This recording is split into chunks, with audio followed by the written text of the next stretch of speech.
नमस्कार शेतकरी बांधवांनो. तर आज आम्ही 5:30 वाजता शेतामध्ये आलो होतो पहाटे. कारण आपली ही मका तुम्ही पाठीमागं बघू शकता. हे आपण म्हणजे नाही का पाण्याची इथं आमच्या भागात कमतरता असते, त्यामुळे ही अशी वाळून गेली आहे म्हणून आम्ही आज कट करून घेतली. तर परत ऊन पण भरपूर वाढतं म्हणून आम्ही पहाटे लवकरच आलो होतो. तर अशा पद्धतीने ही मका कट करून आम्ही आता घरी ठेवणार आहोत, जेणेकरून आपल्या गायींसाठी हिरवा चारा त्यात मिक्स करून गायींना घालता येईल. तर बघू शकता तुम्ही अशा पद्धतीने आपण ही मका कट करून पप्पा पाठीमागं पेंड्या बांधून घेतलेल्या आहेत. आणि खाली आपली बाजरी आहे.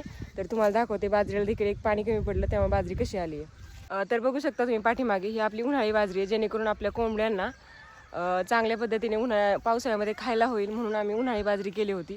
परंतु ह्या बाजरीला देखील पाण्याची कमतरता कमी पडली, म्हणजे पाणी कमी पडलं आपल्याला द्यायला. त्यामुळे बाजरीचं बऱ्यापैकी नुकसान झाले, कारण दाणे हे आहेत हे पूर्णपणे भरीव झालेले नाही आहेत आणि बऱ्यापैकी नुकसान देखील झाले. तर कुठे कुठे भरपूर अशी बाजरी खाली पडली आहे आणि आता पक्षी पण भरपूर खात आहेत. तर आम्ही ह्यातली जी काही चांगली कणसं आहेत आपण ती कट करून डायरेक्ट घेणार आहोत आणि ह्याला डायरेक्ट रोटर मारणार आहोत. रोटर मारून झाल्यानंतर वरती आपली जी मका आहे ती कट करून झाली, त्याला देखील त्या शेताला देखील नांगरणी करायची राहिली आहे. नांगरणी करून खत वगैरे घालून हे रानं व्यवस्थित तापण्यासाठी आता ठेवायचे. धन्यवाद.